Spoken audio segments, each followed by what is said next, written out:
le royaume des cieux sera semblable à Dieu. Il prit le long, elle raconte les beaux, c'est dans elle était fort, c'est côté des hommes. La voix criée.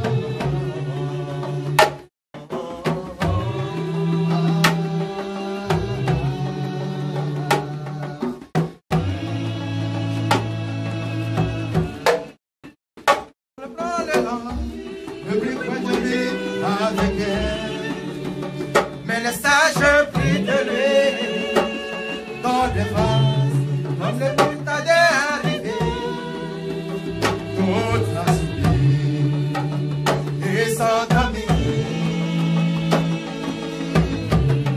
Au milieu de l'année, une fois criée, la foi criée.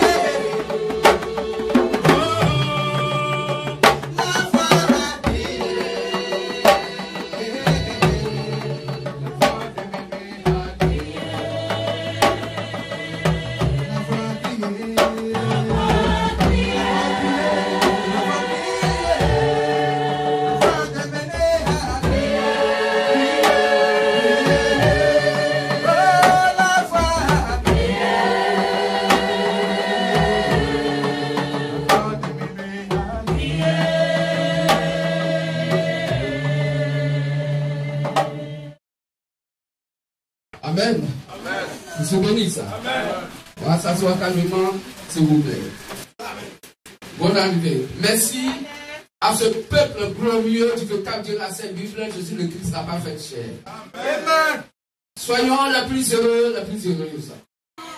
Parce que nous sommes à la fin des temps. Et tout est fini. Tout est terminé. Nous sommes la dernière génération.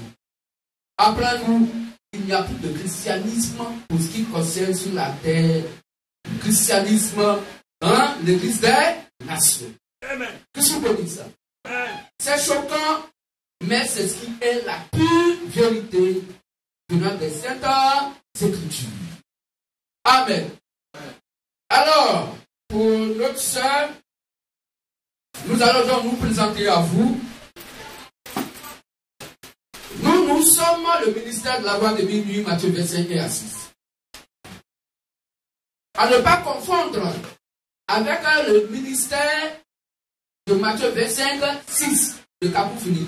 Ou bien, c'est lui, non? Ok. Je ne maîtrise pas tout. Voilà.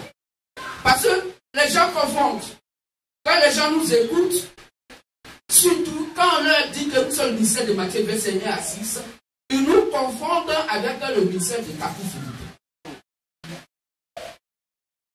Et ils disent que non, nous on ne peut pas vous écouter parce que eux là, ils sont impulsifs. Donc, vous, puisque vous êtes de Matthieu 25 et à 6, alors nous aussi on ne vous écoute pas. On leur fait comprendre que non, il y a une différence entre Matthieu 25 et à 6 et Matthieu 25 6. Ça fait deux. C'est pas la même chose. Donc, nous sommes le ministère de la voix de minuit, Matthieu 25 et à 6. Et la Bible a parlé de nous et parle de nous. Toutefois que ce ministère sera encore sur la terre. Car après ce ministère de Matthieu 25 et à 6, il n'y a plus un autre ministère qui arrive. Puisque nous sommes la fin, la clôture du christianisme sur la terre. Dès que le ministère de la voix de minuit, Matthieu 25 à 6, finit son ministère, alors Dieu n'est plus sur la terre. Qu'est-ce que bénisse. Dieu n'est plus sur la terre. Mais pourtant, les soi-disant églises, les dénominations religieuses vont battre leur plein. Ils vont commencer, comme d'habitude, à faire des boucans.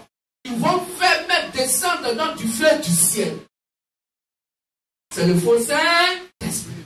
Parce que le Saint-Esprit, il sera plus sur la terre. Pourquoi? Parce que la porte fut. Est-ce qu'on comprend mieux? Que je bénisse. Quand notre frère bien-aimé Noé, Dieu l'avait envoyé, il avait son ministère. C'était que quoi?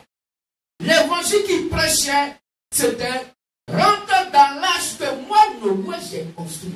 Il n'y avait pas plusieurs arches, il n'y avait qu'un seul arche. Et les gens étaient étonnés. Mais d'où lui vient cette invention?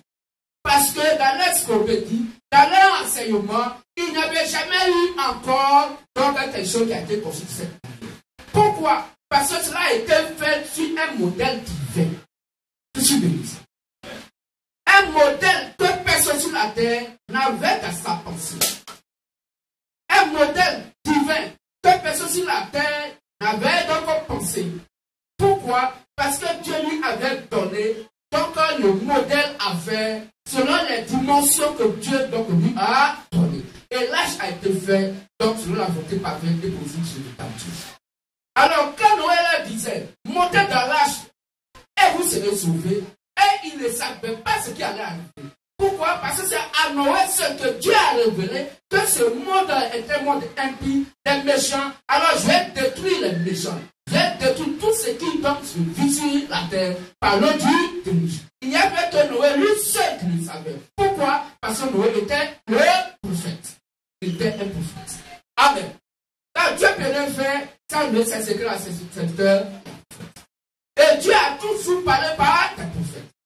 Et à notre époque, Dieu parle par un prophète messager pour ce qui concerne donc les 7 ans de vie des nations. À cette époque, la Bible, donc, le véritable Dieu a parlé de notre frère William Marion. Il est né en 1909. Souvent d'autres personnes même disent 1906. Il est né en 1909. Il est mort en 1967.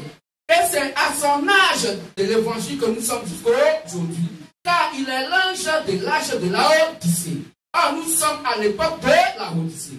Et regardez très bien, à l'époque de la Odyssée, où nous sommes dans ces derniers temps, concernant le christianisme, la Bible nous fait comprendre que les ténèbres ont pris le dessus.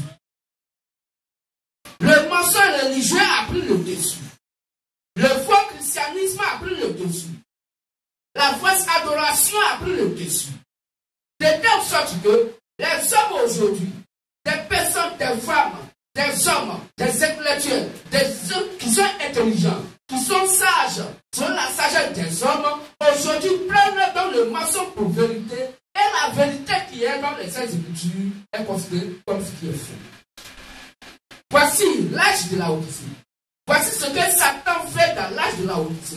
Il va amener les gens à croire au mensonge et de pouvoir donc rejeter quoi la vérité.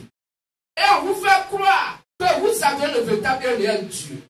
Pourquoi? Parce que l'évangile qui va vous prêcher est un évangile social, un évangile alimentaire, un évangile donc mondain. De telle sorte que ce qui se passe donc à bonjour, Côte d'Ivoire, bonjour, ils vont donc transposer ça dans l'église. Les kermesses, les jeux d'invisibilité, même des tontines. Amen. Mais qui n'aime pas ces choses? Mais c'est les choses que les êtres humains aiment. Or, Dieu est le modèle de sa propre parole. En Dieu de sa parole, Dieu ne fait rien d'autre. Et c'est à lui que chacun d'entre nous devons regarder de par l'évangile qui est la Sainte Bible.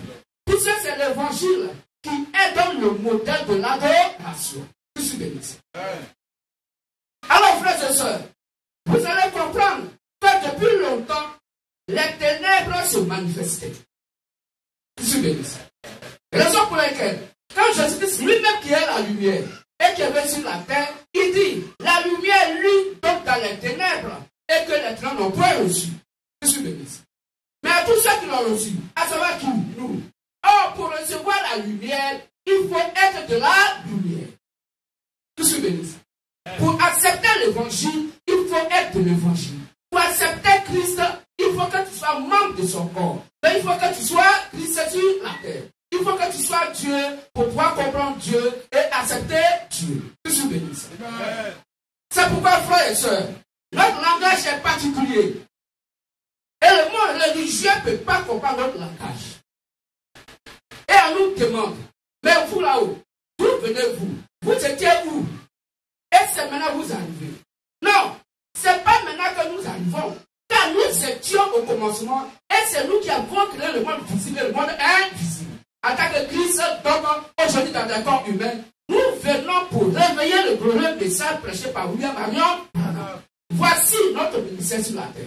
Pour faire le réveil du message et donc donner la foi de l'enlèvement et manifester l'enlèvement. Car il n'y a que le ministère de la voix de Béni, Matthieu 25 est assis seul sur la terre qui connaît le jour et l'heure de l'enlèvement. En dehors de nous, personne ne le sait. Même le pape, il sait rien. Je suis béni. Il y a que vous. Mais vous direz que non, il va se faire voir. Ce n'est pas qu'il va se faire voir, mais c'est des choses qui vont se manifester. Je suis béni. Donc soyons fiers, soyons contents. Quand nous mangeons, quand nous ne mangeons pas, soyons les plus heureux parce que nous sommes les enfants de la promesse qui partit. Je suis béni. Que tu sois, que tu ne sois pas, sois le plus heureux, sois la plus heureuse.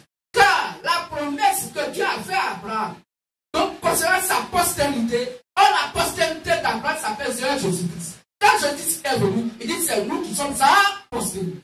Je suis béni. Alors nous sommes heureux. Pourquoi? Parce que nous ne partons pas à l'enfer. Nous partons au paradis parce que nous sommes quittés au paradis. Je suis béni. Alors frères et sœurs, soyez heureux, soyez heureuses, soyons contents de ce véritable Dieu. Investissons-nous pour rendre notre Dieu populaire. Car c'est le rôle que nous avons à jouer dans ces derniers temps. Pourquoi? Parce qu'il y a beaucoup de frères et sœurs qui sont dans des prisons abusivement appelées les églises. Il faudrait que l'évangile parcourt le monde entier pour que celui qui est né de Dieu puisse venir à Christ.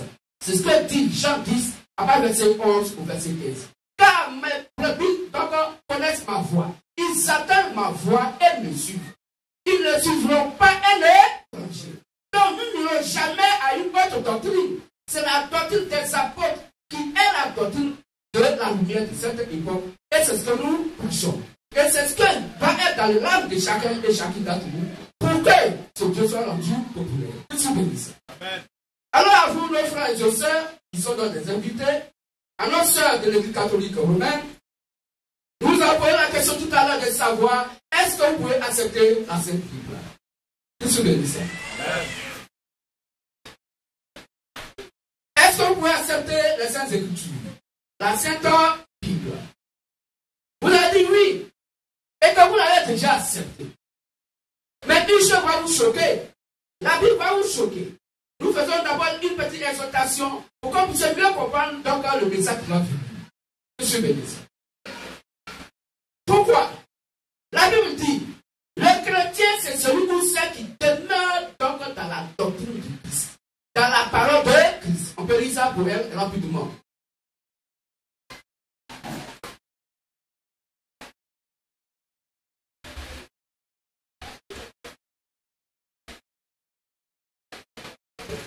On peut prendre d'abord Acte 11, verset 6, et on va lire Jean 8, 30 à 32 rapidement. Acte 11, verset 26. Et l'ayant trouvé, il l'amena à Antioche.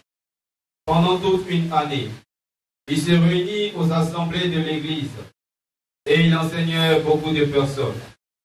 Ce fut à Antioche que pour la première fois, pas la deuxième fois, mais pour la première fois, parce qu'il concerne l'humanité et l'existence du monde entier, toutefois que Dieu ait envoyé des prophètes, ce fut pour la première fois que les disciples furent appelés chrétiens. Que les disciples du Seigneur Jésus-Christ ont été appelés quoi? Chrétiens. Donc la Bible dit, le chrétien, c'est pas celui qui va à l'église, mais le chrétien, c'est le disciple de Christ. Amen. C'est pas dans Matthieu 28, à partir du verset 19, la Bible dit, Jésus dit, allez faire des nations des disciples. Amen. Mais avant que vous ne partiez, attendez le consolateur, le Saint-Esprit. Que la puissance d'Aoud donc soit déversée en vous. Avant que vous ne puissiez donc exercer donc, la vocation pour laquelle je vous ai appelé. Il fallait attendre le Saint-Esprit. Donc le disciple de Jésus-Christ, c'est lui que la Bible appelle chrétien. Alors qu'est-ce que la Bible appelle disciple de Christ? Jean 8, on va lire rapidement. Jean 8, 31 à 32. Et il dit aux Juifs qui avaient cru en lui. Donc voici des gens qui ont cru en lui et qui sont des disciples. Donc il va leur parler. On y va, mon frère. Si vous demeurez dans ma parole. Il dit si vous demeurez dans ma parole. Est-ce qu'il dit si vous demeurez dans une église? Non. Il n'a pas dit si vous demeurez dans une église. Il dit si vous demeurez dans ma parole. Vous êtes vraiment mes disciples. Vous êtes vraiment mes disciples. Donc le disciple de Jésus-Christ, il a appelé le chrétien, c'est celui qui demeure ou celle qui demeure dans la parole de Christ. Amen. Monsieur béni. Alors, qui est donc le chrétien? C'est celui qui demeure dans la parole de Christ. Mais aujourd'hui, chacun se lève, il dit Dieu m'a envoyé. Et il va pour construire l'église. Quand Dieu envoie quelqu'un, ce n'est pas pour construire l'église. Quand Dieu envoie quelqu'un, c'est pour prêcher sa parole à l'église du Seigneur Jésus-Christ. Amen. Mais il se lève pour aller construire quoi? Des églises. L'objectif du Saint-Esprit, c'est de nous amener à voir les yeux dans la parole de Christ. Car le chrétien, c'est celui qui demeure dans la parole de Christ. Amen. Alors, est-ce que notre adoration que nous faisons est conforme donc à l'adoration que Jésus-Christ nous demande de faire? Est-ce que nous sommes la volonté donc parfaite politique du véritable Dieu dans les différentes adorations que nous passons donc faire dans le lieu de prière, habituellement appelé des églises? Parce qu'aujourd'hui, Satan a fait donc des gens, des fidèles des églises. Et elles sont devenus donc des suiveurs et des suiveuses. Ils suivent donc des doctrines que eux-mêmes ils ne maîtrisent pas sur les Saintes Écritures. Pourvu qu'on passe sur Jésus-Christ, alors pour eux, ils pensent que c'est la vérité. Satan prêche Jésus-Christ, mais il ne peut pas accepter Jésus-Christ. Est-ce qu'on comprend mieux? Satan prêche Jésus-Christ, mais il ne peut pas accepter Jésus-Christ. Je suis béni. Donc, pour que nous puissions savoir que l'adoration que nous avons et qui va donc à notre âme, pour éclairer notre âme, que cette adoration est selon la volonté parfaite et politique du véritable Dieu, dans le nom et le Seigneur Jésus-Christ, alors il va falloir que nous demandons au Seigneur Jésus-Christ comment nous devons t'adorer. Quel est le modèle d'adoration que tu as envoyé pour ne pas que nous puissions adorer en vain. Je suis béni. Parce que selon Matthieu 7, 21, 23, Jésus nous parle d'une déception qui va frapper beaucoup de gens pensant adorer le véritable Dieu. Pourtant, ils vont aller où? À l'enfer. On peut dire ça. Matthieu 7, 21, 23. Matthieu 7, 21 à 23. Ceux qui me disent Seigneur, Seigneur, n'entreront pas tous dans le royaume des cieux. Mais celui-là seul qui fait la volonté de mon Père qui est dans les cieux.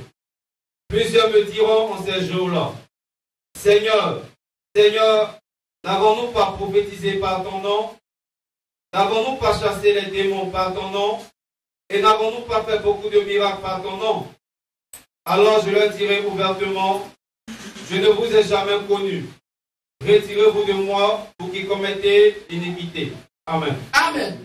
Donc voici des gens qui donc ont guéri des malades avec le pouvoir de Dieu.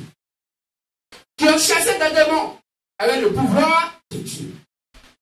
Qui ont dit Jésus-Christ. Au nom de Jésus-Christ, donc reçoit la guérison. Et des gens ont reçu la guérison. Mais là où il y a le problème, c'est quoi? Avec quel évangile? Quel évangile qui est en toi? Quelle est la parole qui est en toi de pardon laquelle tu manifestes cela? Amen. C'est ça qui est le problème. C'est pas dans le Deutéronome 13. On va lire ça à partir du verset 1.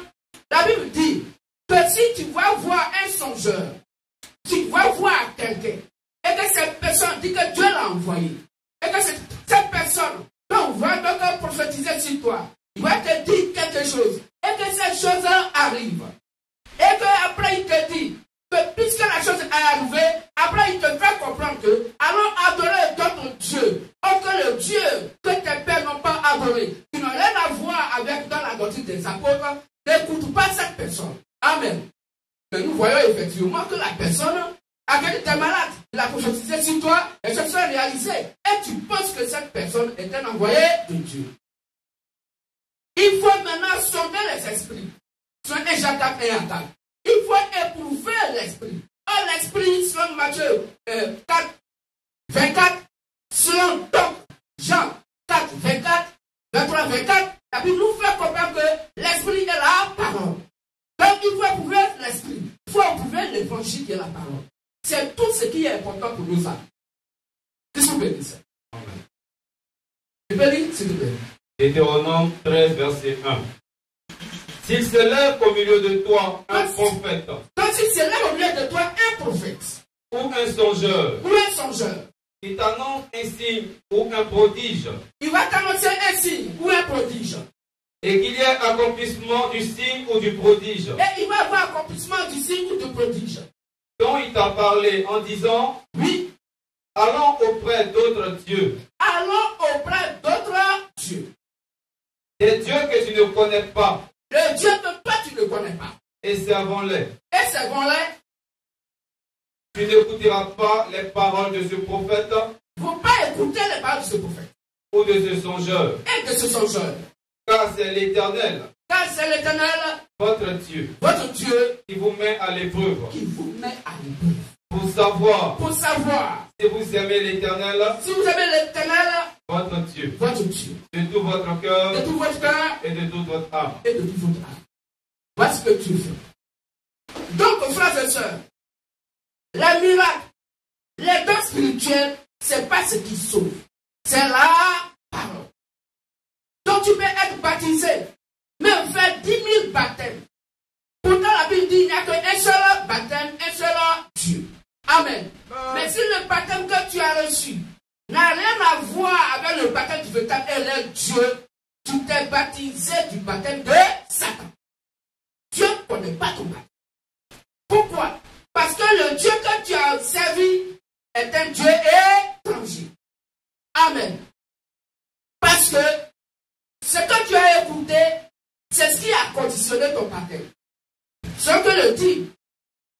Donc Marc 16, 15 à 16. Que celui qui croira et qui sera baptisé sera sauvé, mais celui qui ne croira pas sera condamné. Donc ce à quoi tu as cru, c'est ce qui conditionne ton baptême. Or, le monde religieux fait comprendre que c'est pas ce qu'on te prêche qui est important, mais pourvu que tu sois baptisé, tu vas au paradis. Aucun verset pour lui ne dit. C'est ce que tu as entendu, c'est ce qui conditionne ton baptême. Alors, si ce que tu as entendu n'est pas en accord avec les Saintes Écritures, et en déphasage avec les Saintes Écritures, est opposé aux Saintes Écritures, et surtout la doctrine des apôtres Jésus-Christ, le baptême que tu as reçu est un faux baptême. Parce que le meilleur baptême, c'est le baptême qui a été manifesté par le Saint-Esprit le jour de la Pentecôte. C'est ce seul et unique baptême qui est reconnu par le véritable et réel Dieu. Puisque ce baptême a été fait dans la nouvelle alliance, quand Dieu lui-même étant venu et qu'il est mort pour nous ayant versé son sang, il nous montre maintenant la voie à suivre, le modèle de la vraie adoration. Et il va les déposer dans les mains des apôtres de par le Saint-Esprit. Frères et sœurs, voici comment quelqu'un doit savoir qu'il est disciple du Seigneur Jésus-Christ. Parce que le disciple du Seigneur Jésus-Christ, c'est cette personne-là qui demeure dans la parole de Christ. Or, la parole de Christ dit que désormais, il faut écouter les apôtres. Amen. Donc, le chrétien, c'est celui qui écoute les apôtres. On lit ça dans Jean 17, verset 20.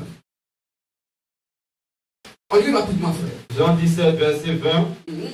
Ce n'est pas pour eux seulement que je prie. Donc, ce n'est pas pour les disciples seulement que je prie. Mais encore pour ceux qui croient en moi. Mais ceux qui vont croire en moi, Jésus-Christ. Par leur parole. Mais de par eux, leur parole.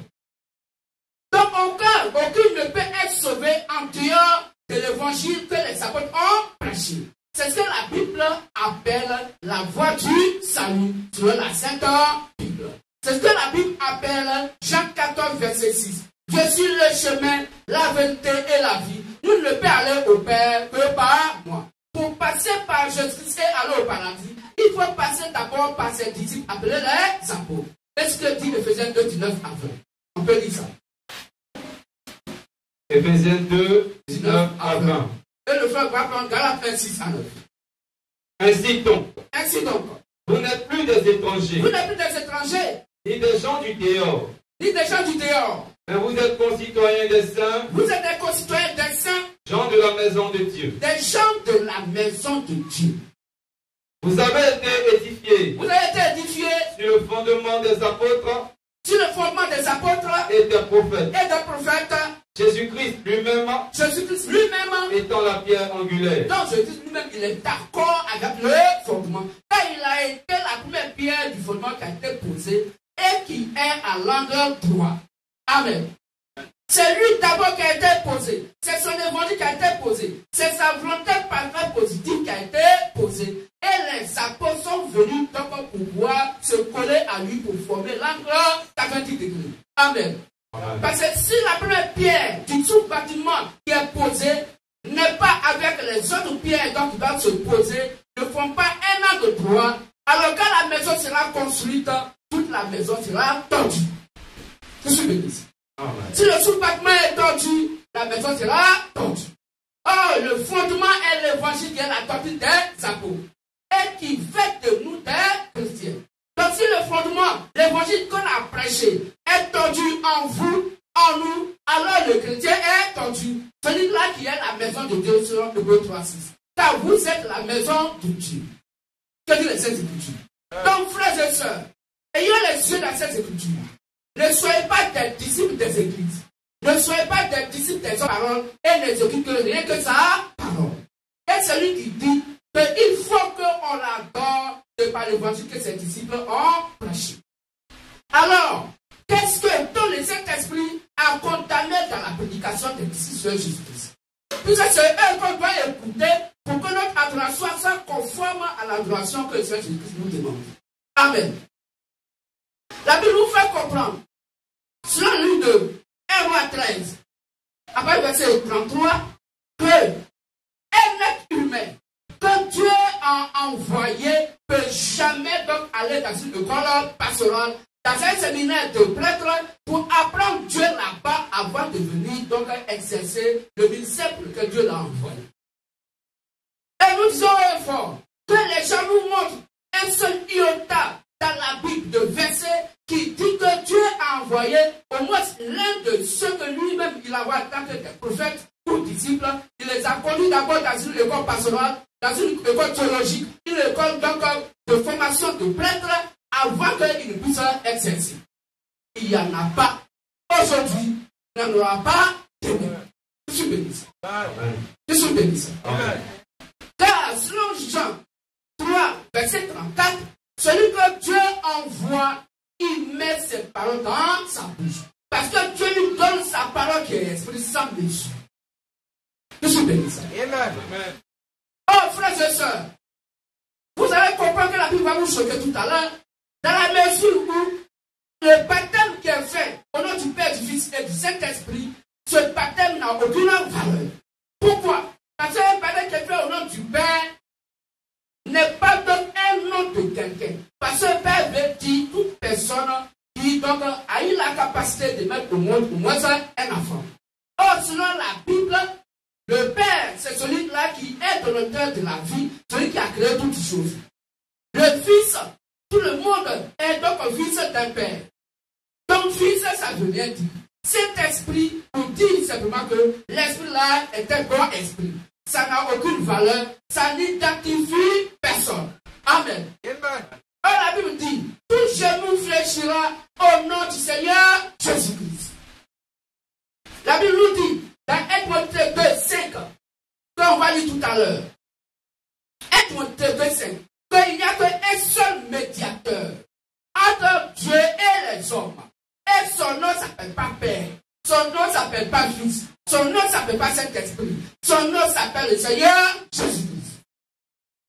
C'est en ce nom que nous sommes sauvés. Je suis béni. Si quelqu'un vient avec un autre nom, en dehors du nom de Jésus-Christ, cette personne n'est pas reconnue par Dieu. Donc un baptême au nom du Père, du Fils et du Saint-Esprit n'a aucune valeur. Raison pour laquelle la Bible nous fait comprendre, dans Matthieu 28, à partir du verset 19 au verset 20, au nom du Père, baptisez-les au nom du Père. Le on donc n'est pas donc au pluriel. Le nom n'est pas au pluriel. Baptisez-les au nom du Père, du Fils et du Saint-Esprit. Le monde religieux a fait croire qu'il y a un Dieu trinitaire. Un Dieu qui est Père, un Dieu qui est Fils, et un Dieu qui est Saint-Esprit. C'est faux. Aucun verset plus ne dit qu'il y a trois dieux. Il n'y a qu'un seul Dieu, mais qui est venu se manifester en trois phases.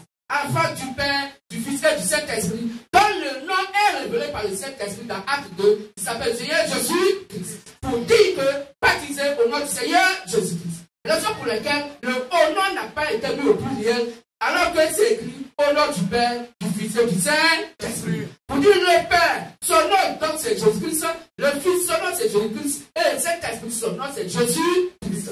Le même Dieu, dans le nom personnifié de Jésus-Christ, est venu sur la terre pour donc se manifester en transformation.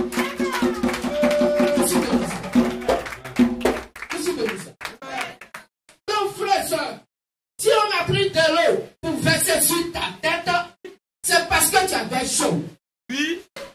Ce baptême est un baptême bâtard. Parce que Dieu ne reconnaît pas ce baptême. Je suis béni ça. Dieu ne reconnaît pas ce baptême. Et la nature enseigne qu'on ne peut pas enterrer quelqu'un d'agobelé. Tout ça, selon Romains 6, à partir du verset 1 au verset 9, le baptême veut dire mourir avec Christ, être enseveli. Dieu a bien précisé le mot. Être enseveli et ressuscité avec Christ. Amen. Donc, quand on parle d'ensevelissement, c'est que la personne va être enterrée complètement dans la terre.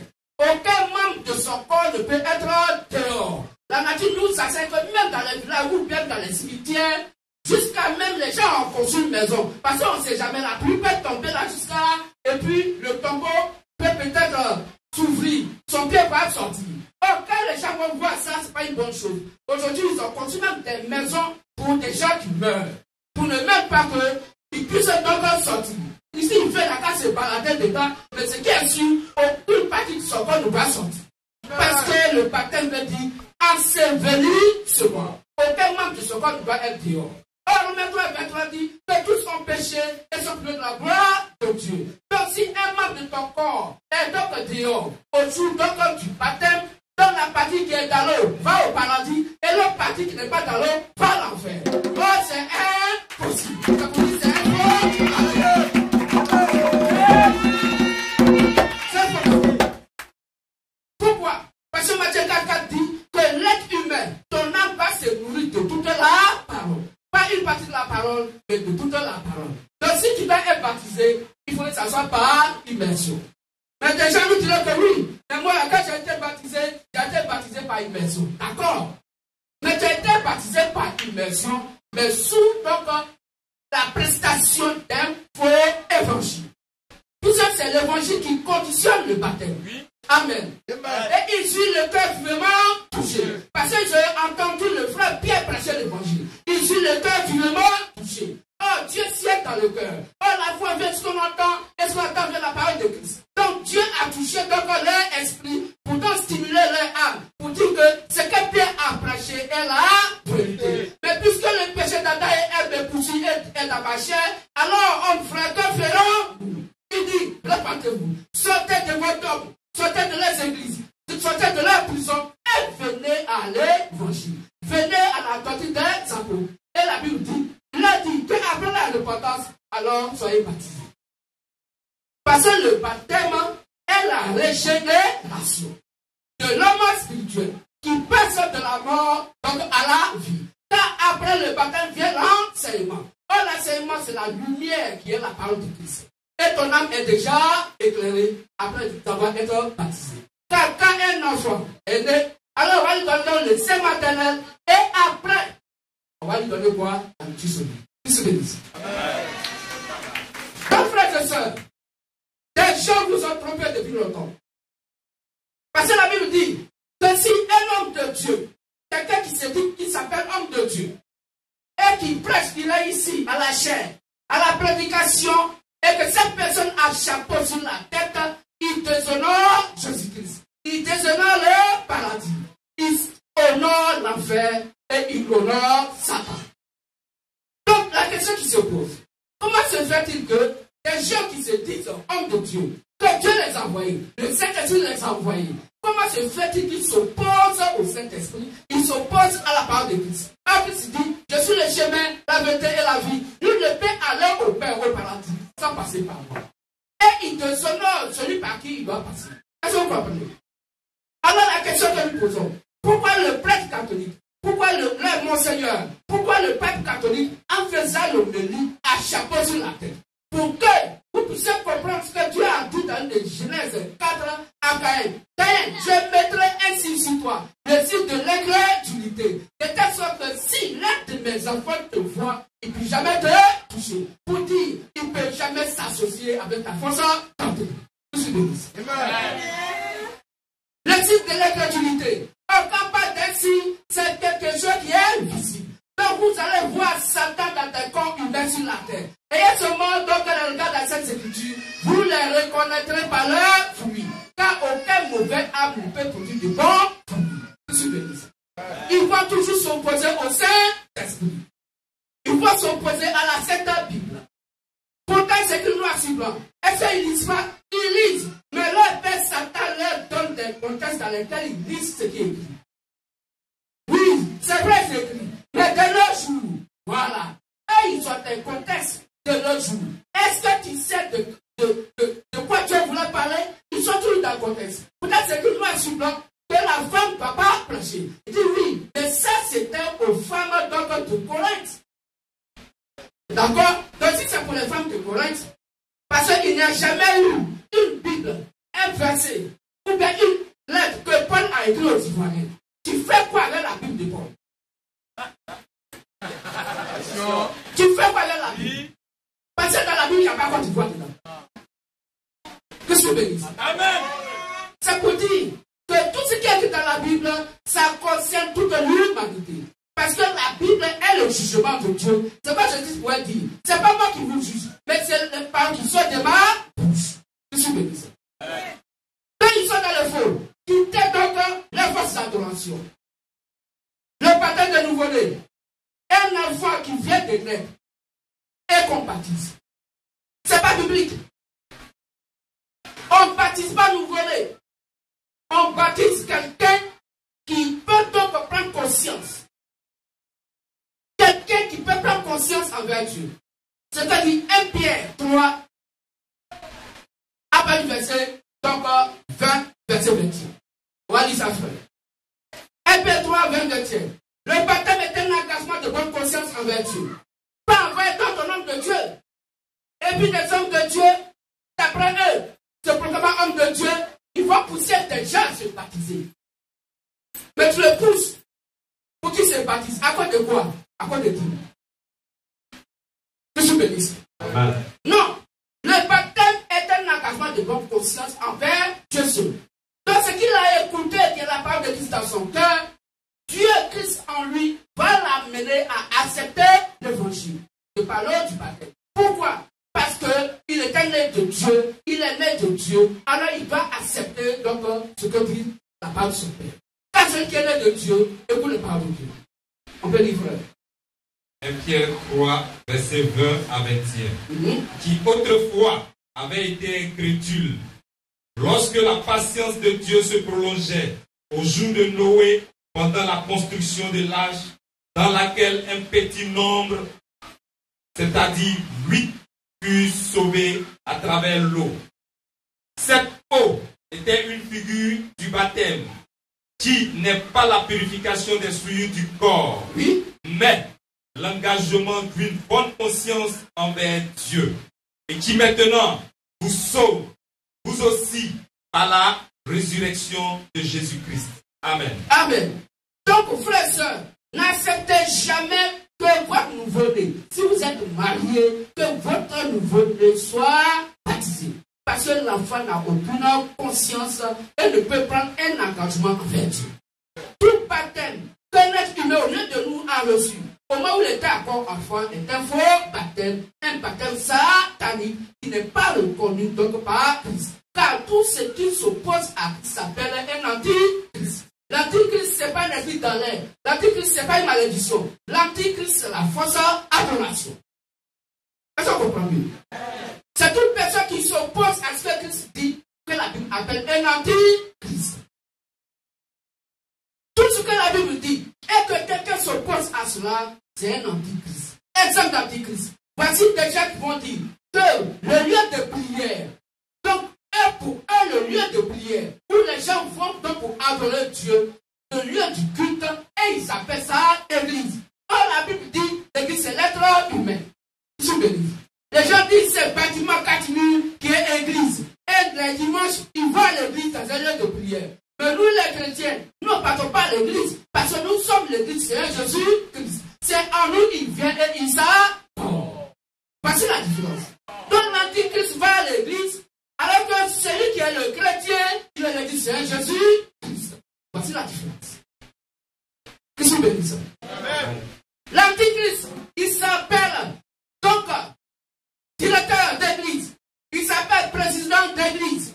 Alors que la Bible dit, il n'y a qu'un seul qui est directeur de l'église. Il y a un seul qui est président d'église. Il n'y a qu'un seul qui est le chef d'église, le Seigneur Jésus-Christ. Et Matthieu 23, verset 9, nous fait comprendre de ne pas appeler quelqu'un maître, ne pas appeler quelqu'un directeur sur cette terre dans ce qui concerne l'adoration. Car appelez-vous donc un frère, car vous êtes tous frères. Mais pourquoi tu me dis de t'appeler mon père? C'est ça l'antichrist. Ils vont s'opposer à ce que Christ a dit.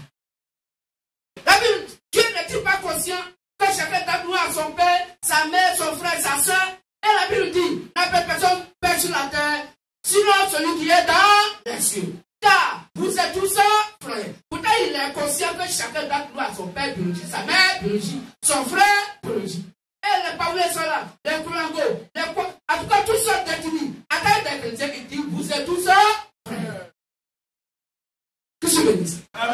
C'est ce qui fait la différence entre l'antichrist et les chrétiens. Ici, nous sommes frères. Il n'y a pas quelqu'un qui est mon père ici. Il n'y a pas maman pasteur. Il n'y a pas mon père. Nous sommes tous frères. C'est comme ça le Saint-Esprit conduit donc l'église de Jésus. Quand le Saint-Esprit est en toi, il va te conduire dans toute la vérité qui vient des Saintes Écritures. Que je bénisse. On peut lire Matthieu 23. Matthieu 23, 9. 8 à 9. Oui. Mais vous, ne vous faites pas appeler rabbi. Ne vous faites pas appeler rabbi. Ça dit maître.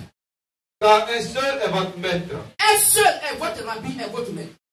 Et vous êtes tous frères. Et vous êtes quoi tout ça, frère?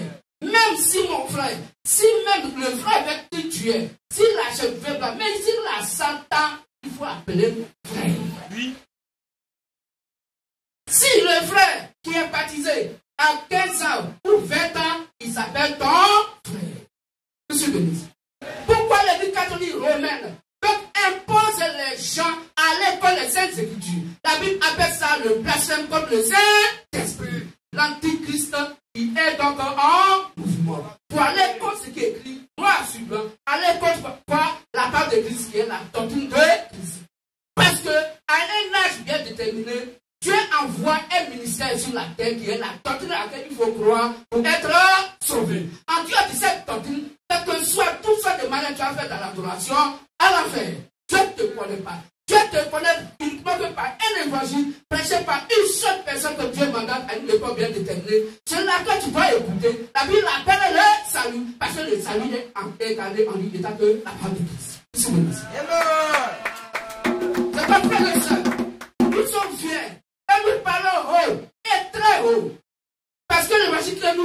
prêchons, percez les sections, parce que ça va jusqu'à sur le trône glorieux de Christ, là où le sang de Christ est posé. Comme aujourd'hui, le sang de Christ a tari, alors la gloire de Dieu vient par la Troisième Guerre mondiale. Ainsi, le Dieu vient de nous dire que l'époux a quitté le trône et il vient vers l'épouse.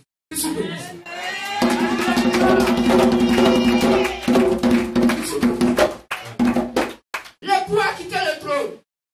Il vient vers l'épouse. Il va comme vers la porte.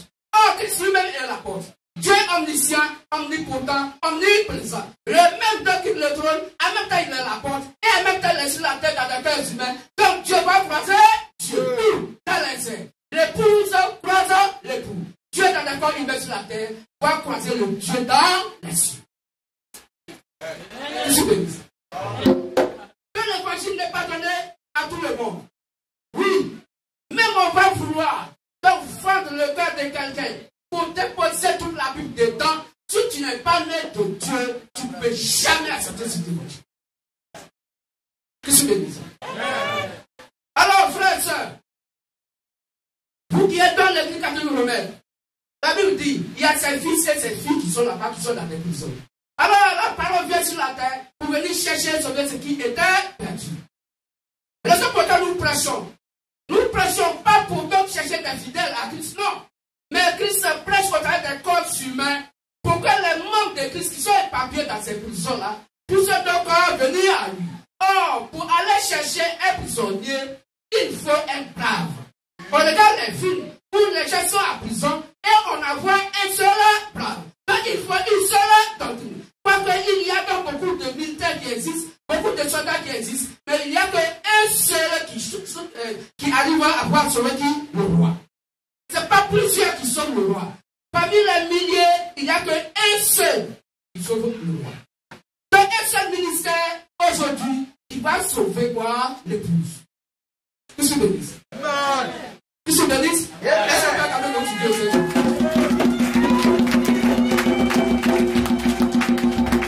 Alors, pour ce qui concerne cette exhortation, tout à l'heure, à la fin, s'il y a des frères et des sœurs qui veulent accepter de par l'évangile, pour revenir, si on n'a pas oublié.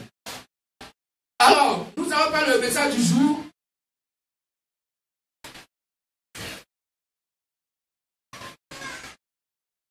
Et le message